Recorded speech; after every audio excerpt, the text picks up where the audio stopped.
Welcome to That Entrepreneur Life, a podcast about entrepreneurship that takes you from idea to launch and beyond. Each week, your hosts, Andrew Lees and Clint McPherson, discuss different business topics aimed at adding value to any entrepreneur's journey. Welcome back, everyone, to another episode of That Entrepreneur Life. I'm Andrew Lees, and I'm here with my co-host, Clint McPherson. What's up, man? How you doing? Not much, man. Excited to be here like always, and excited to go ahead and kick another episode off with our special guest today, Tom Fairey. Welcome to the show, brother. Thanks so much for having me on, guys. I'm excited to be here. I love the droll when you say my name, Fairey. Like in the UK, like that is a surefire way to get bullied with a surname like mine. But you made it sound a little bit sexy. I'll take that. Yeah, they got a little bit of like the Matthew McConaughey in there. I was like, I'll take that. Yeah, it just kind of trails off Fairey or something. Nice. That's awesome. Well, man, it's great to have you on the show. Before we launch into our questions, we're gonna keep it organic and fun. But before we get into everything, can you just give us a quick overview of who you are and what you're all about? Yeah, so look, Tom Fairey, I'm the founder. I don't like to call myself a CEO. I think calling yourself a CEO when you've got fewer than 100 people just makes you sound like a dick. Like I'm the CEO of nothing. Like the chief executive, that's not a real thing. I literally refer to myself as head coach because all I'm there to do is make sure everyone performs their best. They understand the strategy, and I arrange transfers in and out of the business. I'm a coach. So that's what I refer to myself as. But for Stakester, we're an entertainment platform which allows people to back themselves at video games against each other. So if I say I'm better than you at FIFA, you say, no, I'm better than you. And then we both chuck in a tenner and the winner takes the pot. So really sort of drilling down on that competitive nature in people. Prior to that, I was in the founding team of a successful startup, which was in the financial crime space. And before that, I had a career in basically in sales, like tier one sales, selling to big banks, selling, 8-figure deals. I was pretty lucky. I had a pretty good ride. But that was always born out of the fact that ultimately I'm just obsessed with competition. And the fact that I would say to people like, I didn't went to school. I have a pretty strong academic background. And I was like, the options to me were like, you can go and work as an accountant, you can be a lawyer, but I was like, mate, just doesn't get me excited. How can I run around the office and just say to you, like, I'm better than you? Yeah, I'm winning. Yeah, I'm the champ here. I needed that drive. And so sales was really the market for me. And I think like that carries on and then into being an entrepreneur, because ultimately as an entrepreneur, like there's lots of ways we keep score, but it's fucking competitive. Yeah. Yeah. Oh, agree 100%. It is definitely.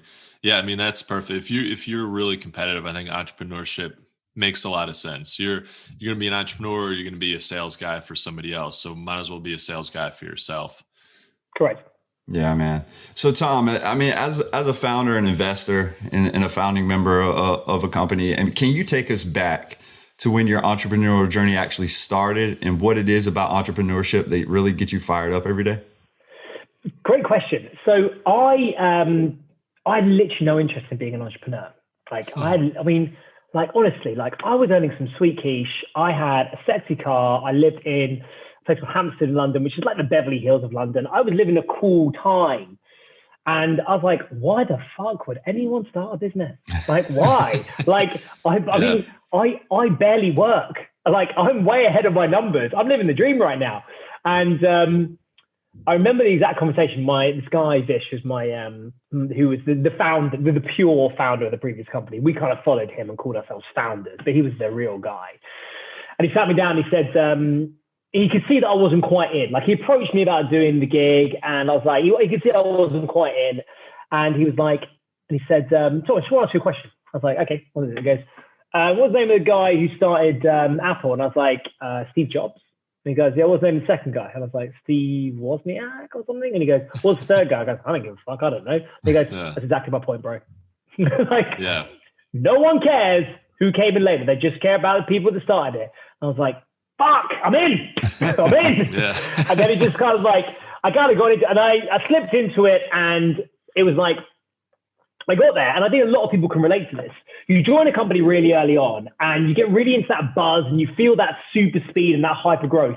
And we went from like 8 of us to 150 people in like 2 years. It's fucking mad. We went crazy growth. I'll be honest, it was shit.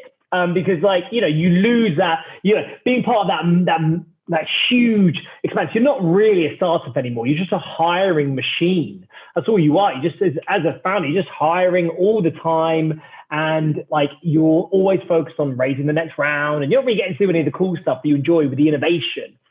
And then I went on an accelerator. I went on Microsoft Accelerator, which is pretty exclusive. It's pretty hard to get on. So, you know, I put it up there with Techstars and YC. And I was like, I went on there and I met all these cool companies and these dudes who were like wearing their branded t-shirts, you know, and they had like bean bags in their offices and they worked. Very Silicon Valley like. Yeah, exactly, mate. And you come up to them and you're like, what are you working on? And they tell you and you're like, I have literally no idea what you just said to me. Fuck, I want a piece of that action.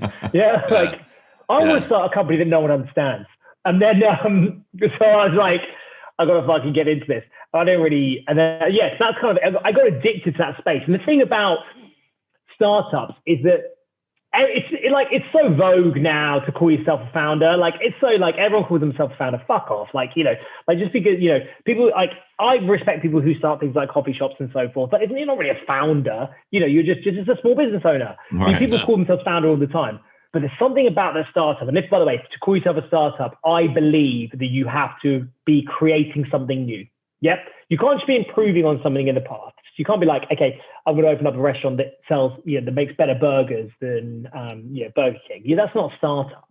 Yeah. Start from scratch. Exactly. You have to be doing something that no one else is doing. You have to be really innovative to call yourself a startup. And also you have to be looking at serious scale, right? You can't be like, I'm going to build a company that gets to like, you know, I don't know, £1 million a year. Like that's fine. Yeah. That's not you're not building a lifestyle business with a startup. You're building something that, like you said, can scale. Right. Yeah. Exactly. It could be massive. And so it attracts just the most amazing people, you know. And I wrote an article about this recently, and I was like, and now I got really excited about it because the best people want to innovate. The best people want to have the opportunity to have creative freedom. The best people want to be able to say, I built this, but I built it my way. That's what they want. They want that notoriety that comes with it. They want the legacy of saying when they're like in their 50s and they're sitting around a barbecue and someone's like, oh yeah, that's Clint. Yeah, he made that thing. Yep. People want that. They want that. And you don't get that. Yeah, you might get that, but like, oh, he's partner at PwC. Someone says that to me. I'm like, fuck, what a shit life. Sorry, guys. If anyone's listening who is a partner at PwC. No, I do believe you have a shit life. Sorry, my bad. Yeah, it's like be real. That's how I got excited about the talent, and because, you know, I had fancy education. I was always surrounded by like doctors, lawyers, and astronauts.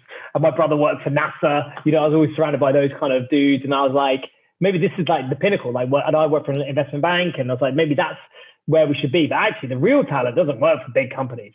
It doesn't. Yeah. Yeah, I agree. Because if you really, and I mean, there's definitely some great talent. You know, there's great talent in big companies, and maybe they haven't figured out. Like you work for a bigger company, or you know, you work in the corporate space, and then you decided to go off on your own. So you were this great talent that maybe didn't really feel like you belonged in the corporate space, or that it was just, in a way, maybe it was boring. It wasn't the right fit for you, where some people are like perfect fit, right? You know, it's just perfect for them.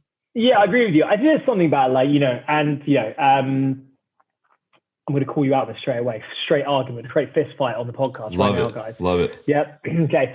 I'm going to smack myself in the face and stop using the word talent. Okay. It's not talent's not the word I mean. What I mean is like people with the most drive, people with the drive, with the ambition. There's this fucking thing as talent. You know, it's like you work hard and you stay focused, right? And those people we call talented. We put them under that banner. The reality of it is like some of you might have better genetics so you can run faster, but it doesn't matter if you don't fucking run faster. If you don't go and train, you're going to be slow AF.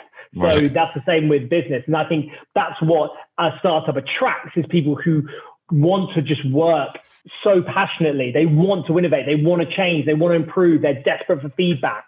That's what I mean by talent. Yep. Yeah, I love it. Couldn't agree more. Yep. So you started this company, Stakester, which is really interesting, really cool. I'm not a gamer. But I mean, I know people who are, and I could definitely see this being a thing, especially because like I was reading something about it where you're trying to, there's, this elite gaming community, the 1% that's actually making money at it right now. In the esports world, they're maybe on a stage, they're making money, and everybody else is making nothing, but they might be really good at it. We're talking about talent and practicing something. There's a lot of people out there practicing gaming and they're actually really freaking good at it. So why not allow them to make some money? So I really love what you're doing with the platform. What were some of the technical challenges that you came across building the platform? And do you have a technical background at all, or did you just bring those resources into it? Yeah, a couple of things there. So first of all, I'm not a gamer to start with. So not only do I need technical, I need to understand fucking gaming. But you saw the opportunity. Well, do you want me to tell you how the opportunity came about? Yeah, sure. Okay, so it's almost become legend now in my business, but it's real. So it's March 2019. Okay, all right, and I am in a jiu-jitsu class. Okay. And I am not very good at jiu-jitsu, but I've done a little bit, okay? But I won a competition for another martial art, okay? Just to caveat that, for another martial art. Okay. Completely different, not even grappling. Anyway, and it wasn't a big competition either. So this guy comes in the gym, this Russian guy, walks past, and he's wearing a vest, okay? Instantly, I don't like him, okay? Obviously, he's nice and hench, he's juiced up, and he's like, I recognize you. You're winning competition. And I was like, yeah, I fucking did. And all my bros around me, they're like, shut up. Don't listen. Don't say that. He's a dick. He's arrogant enough as he is. And the truth is, I am arrogant enough as it is. Anyway, but then this Russian dude follows up with, but you look so weak. I was like, oh. There it is. Gloves are there off. It is. All right, it's on. And then he's like, and so this is really, really interesting because it just progresses so quickly. And he says, how about we spar sometime? And I'm like, how about we spar right now, bro? You're here, I'm here. Let's fucking do it, mate. Like, no, let's rock. And then now the funny thing about this is that I have Russian investors and I told them this same story and they're like, this is what we do. What's the problem? And I'm like, oh, okay, sorry. Massive cultural barrier there, not an English thing to do. Anyway, and so he said, I was like, well, look, and he goes, how about we do this for money? And I'm like, okay, boy, let's do it. Okay, how much should we take? And he said, so we both put in $10. Okay, well, £10. Yeah. And what I've done there, cleverly, I put it into American. See that? You got it, yeah. With the audience. Without even skipping a beat. Yep. Bit of respect. So we put $10 in. And so for those of you who are listening, and anyone knows anything about the jiu-jitsu, they know that, basically, it is actually a science. This guy was tense AF. I just pull guard, put him in a triangle, and he's like straight away. And he's like, you cheat, you use your legs. And I was like, bro, that's not how the game works. That's part of the thing, yeah. That's not how the game works, buddy. He gets up and he storms off, and I'm like, hey, where's my money? He goes, I pay you next time. I was like, no, you fucking won't, bitch. Okay, so I get my phone out. There must be an app. I'm not giving this dude my bank details. And then I looked at it, I couldn't find an app. And I was literally like, holy fuck, shit, there's not an app for this. So I get really excited. And I scoot off home. I'm really excited about it. I'm on the train. I'm writing down ideas. I'm Googling things. Is there a way that I can bet my mates that I'm better than the jiu-jitsu or rugby or pool or something? Couldn't find anything. And then, so I lock myself in a coffee shop, basically, for 3 days. And I go through the classic, going right into the weeds here. Research. Yeah. First thing you do when you decide to build up some research is really define your problem. Yeah. What is the problem you're solving?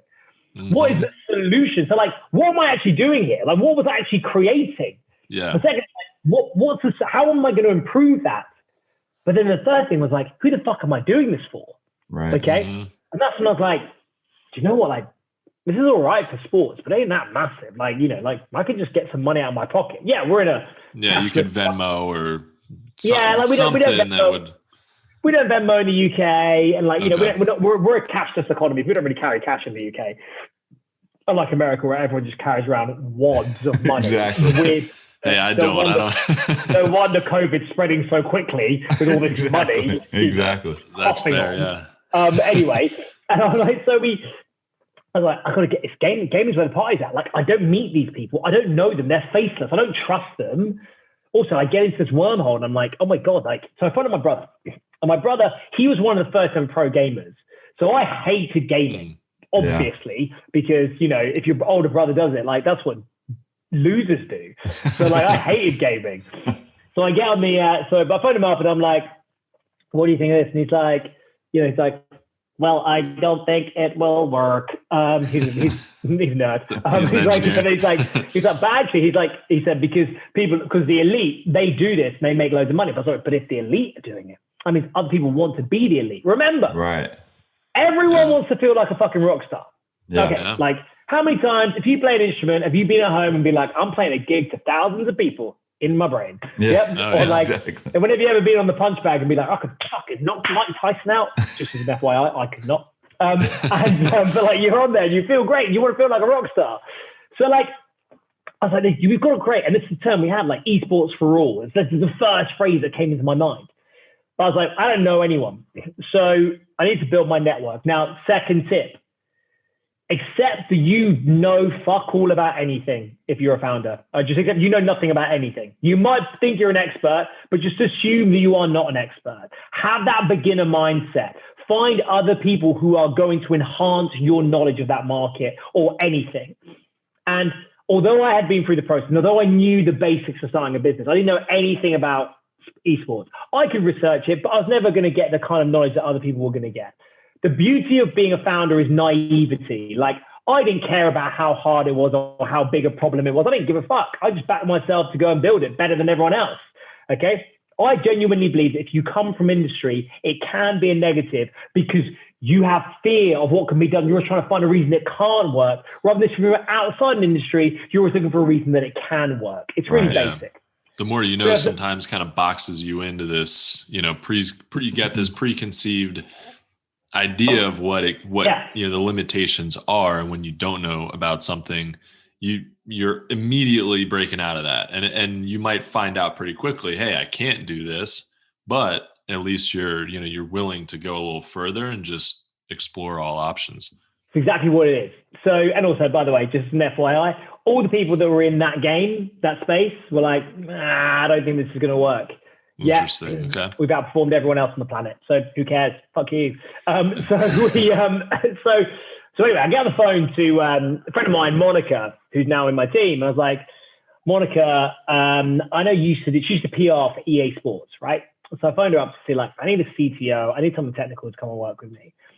And I told her the idea first of all, and she's like, oh my God, this is amazing. She's from New York, as you can tell from that. Yeah, there you go. I love it. Great accent. Perfect. Like right down there. She's not actually she's from California, and she's into CrossFit, so she's not really a human. You don't really. Okay, there you go. Yeah, you know exactly. You know what I'm talking about. She's so aggressive. Like she'd eat a person for lunch if she could. Real true story. And she was like, if she'd get the protein. But she's like, have you met my fiance? I was like, Monica, now's not the time to make friends. And she's like, well, he's like, he was the co-creator of Grand Theft Auto. I'm like, shh. Oh shit. Yeah. I need to get my phone out. And I look on my phone. I'm like, okay, what's he doing tomorrow night at 6? And she goes, why, do you want to have a Zoom? And I'm like, no, I'm looking at Skyscanner. I can be in New York tomorrow night at 6.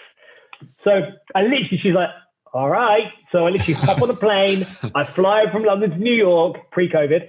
And he takes me to some shitty coffee place in Brooklyn that was good coffee. Fuck you, it's shit. And then we sit down. I talk him through it. And of course, he's British. So he's incredibly intelligent and smart and handsome, just like me. And so he got the concept, but he was like, I don't think it's going to work because this, and this, and this. But I'm in. So that was it. And that's how the story started. We had, I've got a cool story about how we did our market validation. I don't know if you want to hear it, but it was quite a good test. Yeah, man, for sure. I was actually going to ask you because you got a lot of negative feedback, right? And a lot of people, I think, it's hard to know when do you stop and when do you say, listen, we need to do something else. We need to pivot. We need to do something else, or just keep pushing through that. What was that market validation that you were looking for that you needed to say, yep, these are the people I need to listen to, or this is the validation that I need for this product? Yeah. So ultimately, don't listen to investors, right? Listen to your customers. Okay. So I was like, okay, right. First of all, I'm going to listen to the human element of this. I was so convinced about this. And my concept was like, I don't think this isn't a gamble. But first of all, what we do isn't gambling, because, gambling is when you can't control the outcome. Okay, so you put money on an outcome you can't control, right? So you two have a wrestling match and I put money on Clint to win. All right, okay? I can't control the outcome of that. Okay? But then if I'm wrestling one of you two, I can control the outcome because I'm involved. And therefore, it's not gambling anymore, okay? That's the difference. It's a competition, okay, where I'm backing myself. So, but I was like, I don't think this isn't about, we're not creating games. What we're doing is just making a whole process a bit more exciting. So Andrew, if you and I have a race, okay, I'm going to win. I'm incredibly fast. But if you and I have a race, like if we just run normally, like we're going to put effort in. But if we put $100 on the line, holy shit, we are going to gas out. Do you know what I mean? Like pull your damn hamstring, whatever. Everything out on that race. Yeah, exactly. And it doesn't even need to be $100. It could be $5. It just matters more. Mm-hmm. So I was a bit like, look, I think that we're an entertainment business.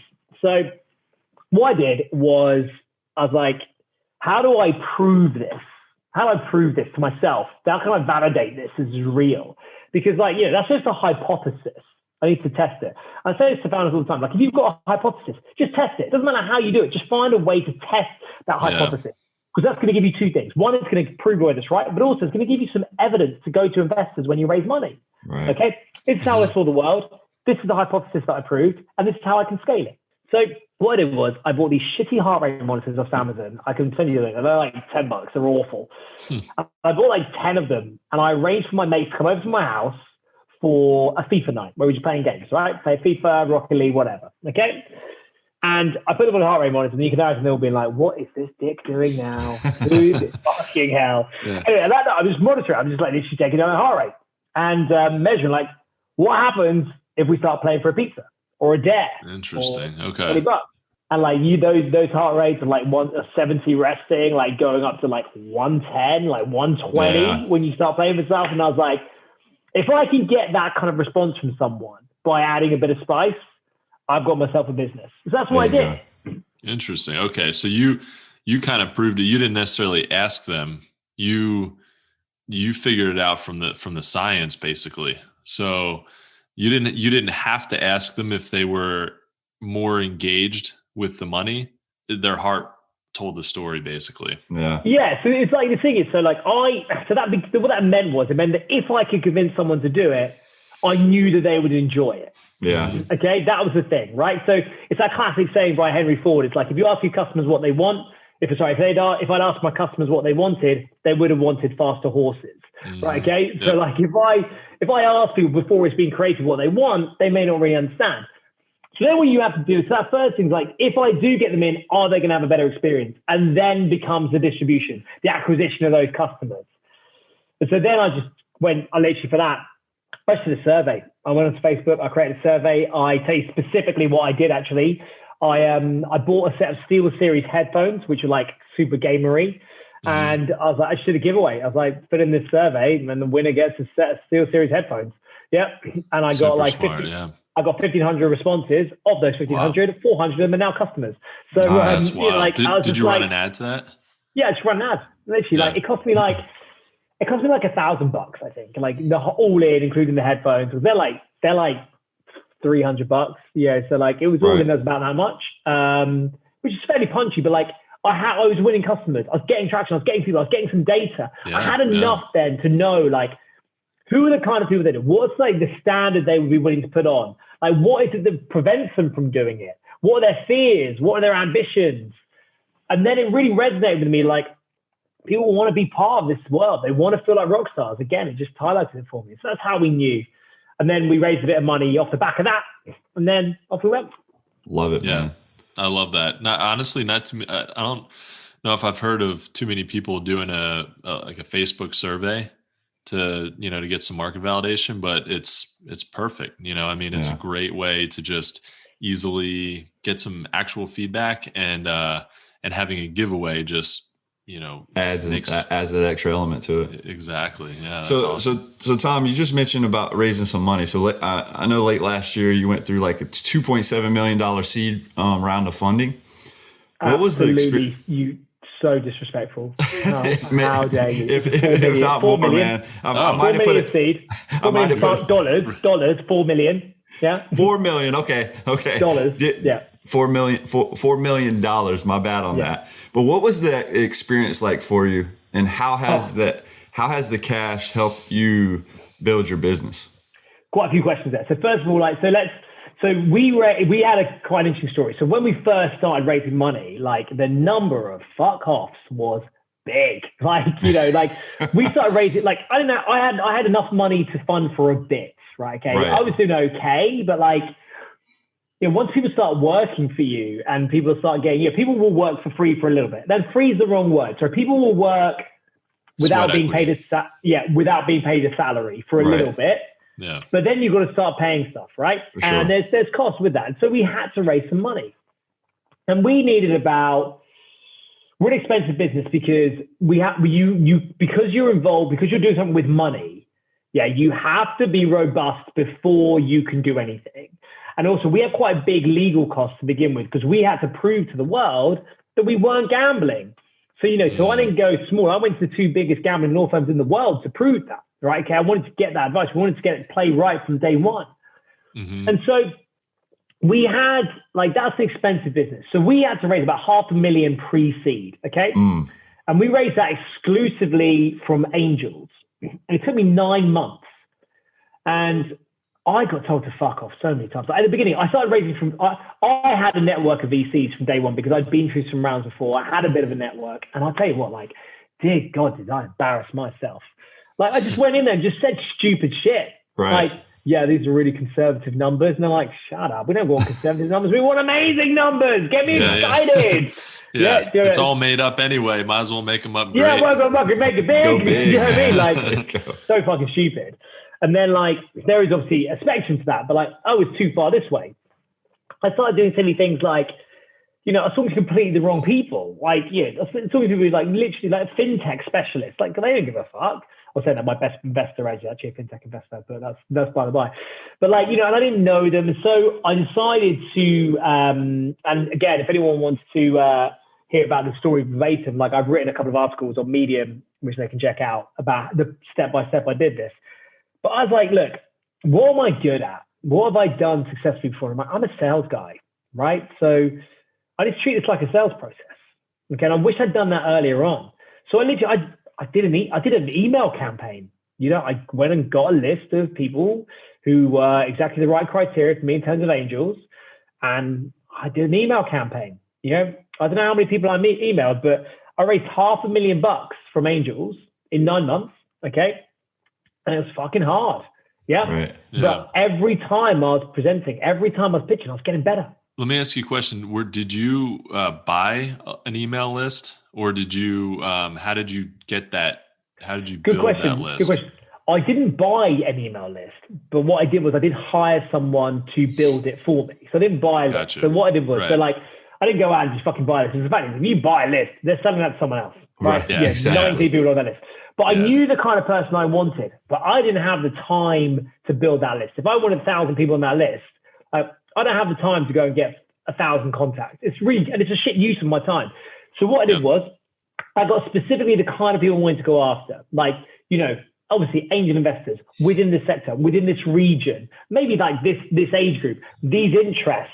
Okay, these kind of things. I made it really specific. I made it completely formulaic. And then I found someone, I think I found them on Upwork. And I was like, hey, buddy. And I tested 3 of them. And 2 of them came back with the worst people you can imagine. And one of them was pretty good. And obviously he was the most expensive. It's usually the way it works. Right. And, I just went through it and I gave them examples of the kind of people I wanted. I was so specific with it. And so they did exactly what I would have done. They just trawled through LinkedIn and angel.co, AngelList, right? They just went through the same thing, but they just populated the list for me. And then I created that list. And you've got to be smart about it. Get them to collect some interests as well. Don't be just some random, make it personal. Okay. So find out something interesting about that person, but that's a big time suck. Someone else can do that for you if it's just heavy lifting. So it took us 9 months to raise that. And then we launched and, it went way better than we expected. I was so well. we were not ready, and our product just kept fucking crashing. Like, we're like, Man. oh my God, we didn't expect this many people. Yeah. Which Great is problem good. to have. Well, it is, but we've lost all those customers, as you can imagine. They're like, this is shit. But you learn so much. But what it meant was, because I spent so much time focusing on like raising profile, like building a great story, getting great testing, getting great metrics with my customers. Like the second round where we did like $4 million took me 2 weeks. Nice. 9 months for $500,000, 2 weeks for the second one. What do you think the biggest contributor to getting it that quickly was? 3 lessons I learned. Right, okay, 3 right there, buddy. Right. Number 1, excitement is contagious. Okay, if you're not excited about what you're going to do and about what's happening, why the fuck would they be excited? You've got to bear in mind, like, everyone is pitching to these people and they've all got this amazing opportunity. You have to make yours sound even more amazing, but not only more amazing, you want them to feel like they just want to be part of your ride. Like, yeah, I'm an energetic guy. You've probably got that vibe. And I think I want to make people enjoy their experience they have with interacting with me. Well, I know that. I'm great mates with my investors because they text me. I'll be honest, it's a little bit of banter. It's good. But like, but it's like you want that relationship with them. You want them to enjoy interacting with you rather than feeling like you're a robot. So be excited. Be excited about it. Be ambitious about it. That was the first thing I learned. So it's not all about the money, right? So do you think because they have plenty of, an investor typically has enough money to play with, right? And in a way, that's what they're doing anyway. They're playing with this money, not even expecting a return. I mean, they want a return, right? But they're not like assuming that every business they invest in is going to have this great return. So do you think that there's having that excitement, having that, like you said, they want to be on the ride with you. So if you can take it beyond the money and get them excited to be part of it, do you think that's a big...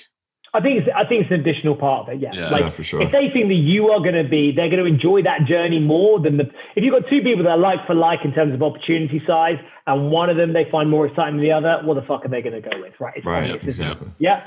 And the second thing is simplicity. You got to bear in mind that when you're pitching, you're not pitching to that person. You're pitching to that person so they can pitch to their boss. Yeah. Okay. They are talking to you so they can then go to their boss and be like, oh my God, I found this amazing company. They're doing this amazing thing. They're doing this, right? That's what you want to do. Now, I've sat on investment committees before where some amazing kid has walked in and he's been like, oh my God, I've got this amazing company in AI that does blah, blah, blah, blah, blah. And I've literally just been like, I've literally no idea what you're talking about. Yeah. And someone else has come in and they're like, I've got this company here and they're like the Airbnb for dating. And I'm like, I'm in. I get it. That makes sense. Yeah, I get it. So you've got to be so simple. You've got to make your pitch so simple, and the opportunity and the size and the objective. You've got to make it so simple that when they get out of the room and they get in front of those other investors, they're going to articulate it so simply as well. Do not trust a VC to understand what you do. Yeah. Okay. You have to make sure you teach them what you do, and they have to completely understand. Why are you better? Why are you going to scale quickly? Because do not get them to articulate it. Yep, you articulate it and they repeat it. So simplicity. Number 1, excitement. Number 2, simplicity. And the third, just FOMO. Okay? If you want to look sexy, get a sexy girl to walk down the road with you, buddy. That's what you do, right? So that's the reality. So it doesn't matter how good looking you are. If you've got a good looking girl with you, you look better. Okay, all guys. Well, I'm inclusive. And the point is, if you are, and so you create FOMO. So it sounds like a privileged position to be in, but if you are good at pitching, you have a good opportunity, you will get more than one offer. Okay? So you have to try and get more than one offer. Right. Because the second you have another one, everyone else is like, shit, am I going to miss out on this? Yeah. And I'll tell you this for a fact, right? So you go and speak to an investor, for example, myself, and you see someone, you say, okay, tell me all the deals you've invested in. And they'll be like, oh, no, that one. And they'll be like, I've got a notepad somewhere with them all on. Okay? Right. But ask them, what deal did you miss out on? And they'll be like, oh my God. For me, I missed out on Revolut. I don't know if you know that. Right. I missed out on Revolut. And I was like, yeah, but like everyone knows what they missed out on. Not everyone knows what they are in on. Right. And so that's a really powerful emotion. And so you've got to make them feel like, fuck, am I going to miss out on this amazing deal? Am I? Yeah, it's really powerful. So that's what we did. We just created that. We're like, look, we're running this for 2 weeks. You're in or you're not. Yeah. And some people, they weren't in. Yeah. Yeah. I tell you what, we got 4 term sheets and they were in. Yeah. That's awesome. That's awesome. Yeah. I can see that being a really, really powerful emotion to just, you just really want to be in, but you're not sure. But if you think, if I miss out on this and it's the next Airbnb or it's, the next Uber or something, and they don't have a small piece of it, it's like, oh man. Yeah. I see it as a scarcity time. I say to people all the time, like, it's real. Like, they are going to miss out. You are going to be amazing. Like, my first investors have already made like 20x on their money. Yeah. Yeah. So it is, and that's in like a year. Yeah. People make a lot of money out of startups. Nothing else can go as well as it does, so like, even Bitcoin isn't going to give you that return. Obviously the risk's a bit higher, but that's the truth of it. So it's real. They are going to miss out. So don't, you got to remember, like, you are giving away, selling part of your business. Exactly. Okay. If they don't want to move quickly and they don't do it, fuck them, move on to the next one. Because they're the ones who are going to be happy with it. They're the ones that are going to be like, yeah, I invested in Stakester. Yeah, fuck man. And everyone's going to be like, fuck, I didn't. Yeah. Yeah. Yeah.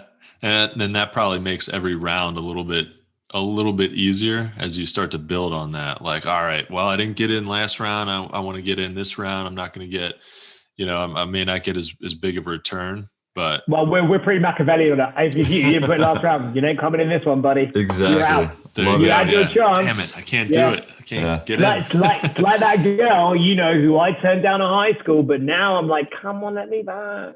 Well, so now it's completely sustainable. So you're running on your. Bro, we're a startup. What are you talking about? No. Okay. Absolutely not. I say to people all the time, like, if you are a startup and you're completely sustainable, you are not growing fast enough. Yeah. Right. Like, you've given up. You've given up on growth. Okay. Like, yeah, we make money. Okay. We make money, but then we want to grow. So we got to put that money straight back in. Right. Okay. There's I'm pretty bleak on this. I think if you've got more than 6 months runway, what the fuck are you doing? Yeah. Okay. You're a startup. You are here to be super scale. I'm fine. If you want to sell like 25 million, that's cool. Yeah. Congrats on that. But if you want to sell for the hundreds of millions, and maybe even millions, you have got to go fucking hard. Do you know how much profit Stripe make? Fuck all. Yeah. But they're doing all right, aren't they? Yeah. So what do you think the point is where you can be sustainable with a startup that, I mean, I guess you could really be sustainable at any point, right? Yeah. As long as you're obviously making more than you're spending, which I think a lot of startups do kind of get. I think there's probably a lot of people who raise money and they get all excited and they think that's the win, when really that's not necessarily the win, right? The win is actually getting more revenue from customers than what you're spending, because you could raise $4 million, which you did, blow that all on ads and make $1 million in return. And it's like, well, that didn't work. That wasn't successful. Right. So it's interesting. So, I believe that you should split your business down the middle in terms of cost, 50% on growth and 50% on products. Okay. That's where it should be, like acquisition growth. It should be 50-50 down the middle. And because you're either doing one or two things, you're either growing your business or you're improving your business. You're doing one of those two things. Right. Mm-hmm. And innovation is expensive, but doesn't always give a return. Okay. So look, if you should have a great cost per acquisition to LTV ratio. For the people listening, that's a CAC is a customer acquisition cost. LTV is lifetime value. Okay. And you want that to be over like 3 or 4 to 1. Okay. So that means that for every $1 you spend, you get $4 back. Okay. Right. That's what you want in terms of LTV. But that LTV may not be within that first month. It might take a year. It might take 3 years, right? You don't know. Okay. So you do those calculations, and I'm probably like maybe within a year, it looks like that's going to be the case. And so you've got to try and figure that out, because if those unit economics don't work, you don't have a business. Okay. And there's no point just throwing more money at it to try and improve that. Okay. You've got to figure out where you're going to get that revenue from customers. And you're absolutely right. But that money that goes in, so if you get £1 million and you get 2 million, say for example, easy maths, you put $1 million into growing your customer base, that other $1 million should be going into improving that product, to making yourself innovate and go further ahead. And the problem with innovation is it doesn't always work. Mm-hmm. Yeah. It's not always something that people want, but if you're not innovating, you might as well just stop.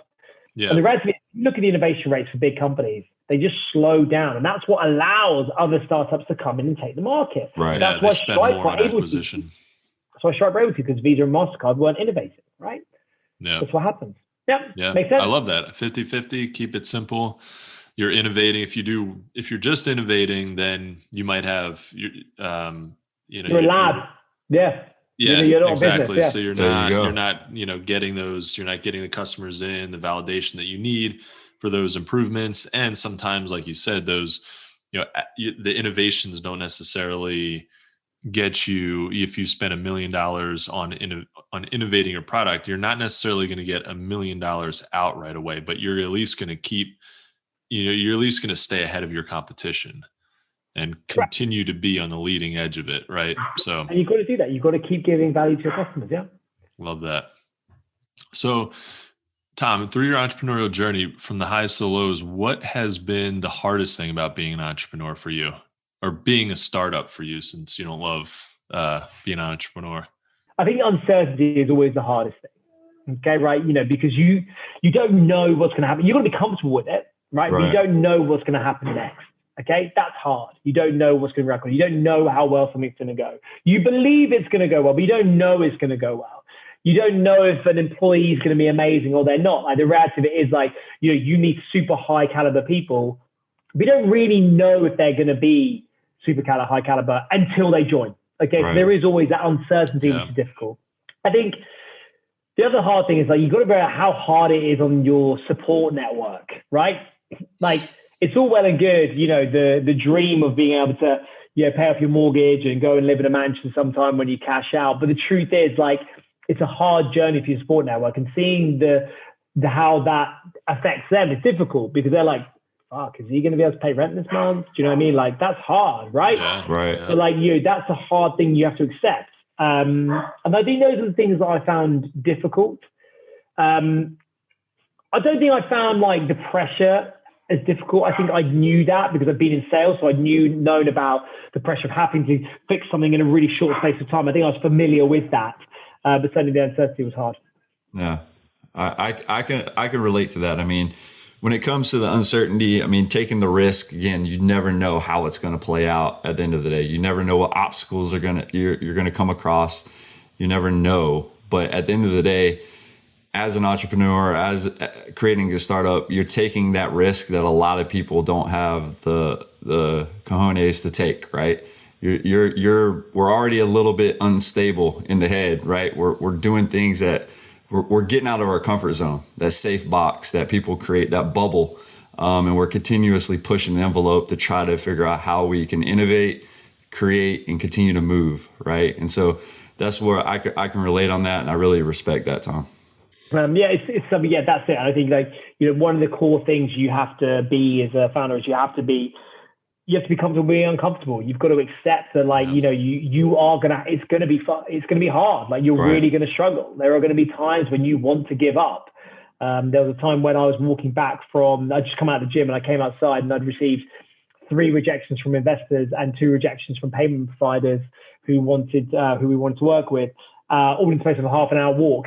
And I'll be honest, I felt like giving up. Yeah. Right. Yeah, but then you just keep going and you keep at it. And now things are going well. But, like, that's the reality. Like, you're going to be like that. That's not the last time something like that's going to happen to me. It's not going to be the last time I have to, worry about making payroll one day before it happens. Like, that's the reality of being a startup. That's going to happen to you all the time. Yep.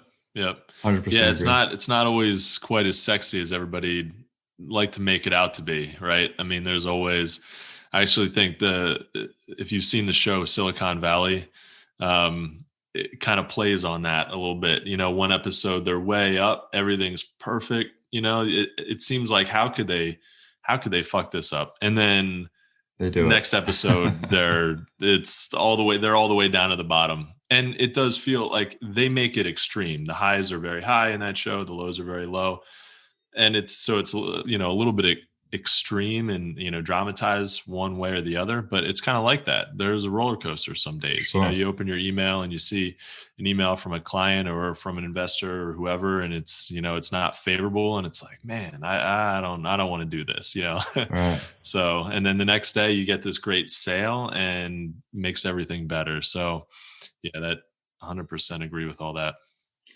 So Tom, as we wrap up this episode, brother, if you could leave our listeners with one piece of advice, what would it be? Same piece of advice I give to everyone: talk to your customers. All right, just talk to your customers, talk to people, share your problems, share your ideas, validate it. Never be worried about someone stealing your idea, because the truth is, it doesn't matter if they do, because they won't execute it as well as you do. The biggest mistake that founders make time and time again is they're too afraid to talk to people. Yeah, because they don't want someone to say it's not going to work. Or it doesn't matter if it isn't going to work. You'll make it work. So speak to as many people as you can. Speak to your mum, speak to your grandma, speak to your brother, speak to your cousin, speak to anyone you know, speak to your mate down the gym. Someone will give you some value. And there's something in and also every time you speak to someone, this is the value add. You're learning how to pitch your product. You're getting better at it, okay? And you're getting more succinct and you're getting tighter. There is nothing negative that comes from speaking to people. So speak to as many people as you possibly can. And also, you're also exponentially creating word of mouth. More people are learning about what you do. More people are going to go and find out. You might win a customer that way. Talk to people. And you find out exactly what people want. I'm developing a new info product for my business, and I'm talking about it to my existing clients. And I'm trying to give them some just practical advice that it's all about how to start a business. What's like the basic from 0 to 1. Lots of people are talking about how to get from 1 to 100, and that's great and that's super necessary. But I don't think as many people are like, hey, here are the nuts and bolts of and like, let me guide you through the process of like, you have no idea how to start a business. Let me show you how to do it. And so I own a product development firm, and I've been talking to my clients about it. And because as questions come up, that they have about the process, I'm like, oh, there's a perfect opportunity for me to talk about this and, what I'm doing with this service. And then they'll be like, I've mentioned it to a few people, and I'm getting some great feedback. Like, hey, that's great.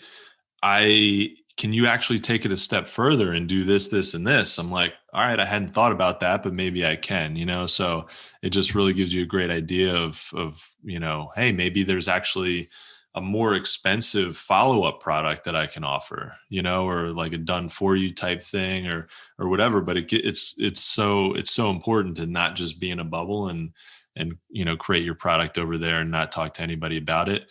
And I completely agree. I mean, I get people all the time who they want to sign an NDA or they want to have a patent in place before they, start talking about something. I'm totally fine with signing an NDA, and that's great. But they'll say, well, I just want to feel comfortable that you're not going to steal my idea. And I'm like, I don't have the time to besides the morale, I'm not going to steal your idea just because that's not who I am. But also, I freaking don't have the time to steal your idea, even if I wanted to. And I'm not, like you were talking about, Tom, earlier, I'm not going to execute it the way you would. So like, don't worry about that.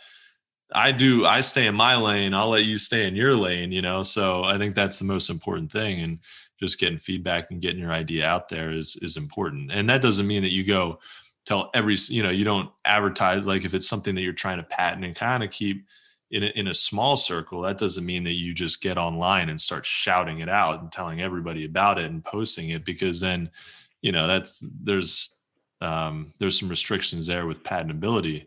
But yeah, get it out to like at least a controlled circle of people and get some feedback. For sure. 100%. 100%. Well, guys, I think that's a wrap for this episode. And from the both of us, Tom, we want to thank you for taking the time out of your day, brother, and joining us and adding value on our podcast. Thanks so much. Yeah, it's been a pleasure, Tom. Thank you all so much for listening to That Entrepreneur Life. To learn more about what Tom is working on, check out backyourself.show. If you like what you heard today, please subscribe to our podcast, and don't forget to download our free ebook about the success mindset at thatentrepreneurlife.com. Thanks for continuing to support what we do as entrepreneurs, and don't forget to join us next week for another episode of That Entrepreneur Life. Thanks for listening to That Entrepreneur Life podcast. Be sure to visit thatentrepreneurlife.com to join the conversation, access our show notes, and discover our fantastic bonus content. Don't forget to join us next week for another episode as we continue to add value. Until next time.